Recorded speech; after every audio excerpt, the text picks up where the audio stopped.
गांव में एक पुरानी हवेली थी जिसे चंदन हवेली के नाम से जाना जाता था। हवेली के बारे में लोगों का कहना था कि वह जगह अभिशप्त है और वहां भूत प्रेत का वास है।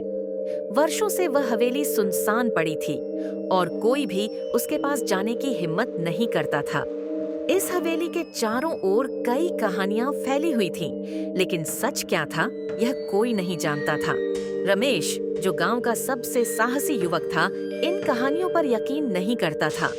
उसे हमेशा से ही ऐसी कहानियों में रुचि थी और उसने कई बार अपने दोस्तों से कहा था कि वह इन भूत प्रेत की कहानियों की सच्चाई जानना चाहता है। उसके दोस्तों ने उसे कई बार समझाया कि वह ऐसी खतरनाक जगह पर न जाए, लेकिन रमेश ने तय कर लिया था कि वह चंदन हवेली की सच्चाई जानकर रहेगा। एक दिन पूर्णिमा की रात को जब चांदनी पूरे गांव को रोशन कर रही थी, रमेश ने हवेली जाने का निर्णय लिया। वह अकेले ही हवेली की ओर चल पड़ा। हवेली के पास पहुंचते ही उसे अजीब सी ठंड महसूस होने लगी। हवेली के दरवाजे पर पहुंचकर उसने ध्यान दिया कि दरवाजा आहिस्ता से खुद ब खुद खुल गया। वह कुछ पल के लिए हिचकिचाया, लेकिन फिर उसने साहस जुटाया और अंदर चला गया। अंदर का माहौल बहुत ही भयावह था। हवेली के पुराने फर्नीचर पर धूल जमी थी, दीवारों पर जाले लटके हुए थे और फर्श की लकड़ी चीखने लगी थी। हवेली में एक अजीब सी खामोशी थी, जैसे वहां सालों से कोई नहीं आया हो। लेकिन उस खामोशी में भी रमेश को ऐसा लग रहा था कि कोई उसे देख रहा है, कोई उसकी हर हरकत पर नजर रख रहा है। रमेश ने हवेली के अंदर आगे बढ़ना शुरू किया। वह धीरे धीरे सीढ़ियों की तरफ बढ़ रहा था। तभी उसे एक कोने से धीमी धीमी सिसकियों की आवाज सुनाई दी। उसका दिल जोर से धड़कने लगा।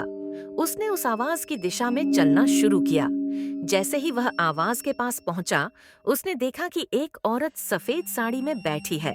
उसके बाल बिखरे हुए हैं और वह रो रही है। रमेश ने उससे पूछा, तुम कौन हो? लेकिन औरत ने कोई जवाब नहीं दिया। वह सिर्फ रोती रही। अचानक उसने सिर उठाया और रमेश की ओर देखा। उसकी आंखें खून जैसी लाल थीं और चेहरे पर एक भयानक मुस्कान थी। रमेश के शरीर में एक सिहरन दौड़ गई। उसने तुरंत पीछे हटने की कोशिश की, लेकिन उसके पैर जैसे जम गए थे।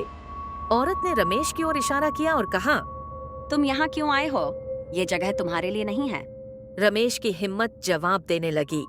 उसे लगा कि उसकी जिंदगी का अंत आ गया है, लेकिन तभी एक जोरदार आवाज के साथ हवेली की खिड़कियां और दरवाजे खुद ब खुद खुल गए। हवेली में अचानक से तूफान जैसी स्थिति बन गई और रमेश को अपनी जान बचाकर भागने का मौका मिल गया। रमेश दौड़ता हुआ हवेली से बाहर निकला और सीधे अपने घर पहुंचा। उस रात के बाद से वह बहुत बीमार पड़ गया। उसने किसी को भी उस रात की घटना के बारे में कुछ नहीं बताया, लेकिन गांव वाले समझ गए थे कि उसने कुछ भयानक देखा है। धीरे धीरे उसकी सेहत बिगड़ती गई और कुछ ही महीनों में उसकी मृत्यु हो गई। चंदन हवेली अब भी गांव में खड़ी है और उसकी कहानी पीढ़ी दर पीढ़ी सुनाई जाती है। कोई नहीं जानता कि उस हवेली में क्या रहस्य छिपा है, लेकिन हर कोई जानता है कि वह जगह वाकई में अभिशप्त है। रमेश की मौत के बाद गांव वालों ने तय कर लिया कि वे उस हवेली के पास कभी नहीं जाएंगे, क्योंकि कुछ रहस्य ऐसे होते हैं जिन्हें अनकहा ही छोड़ देना बेहतर होता है।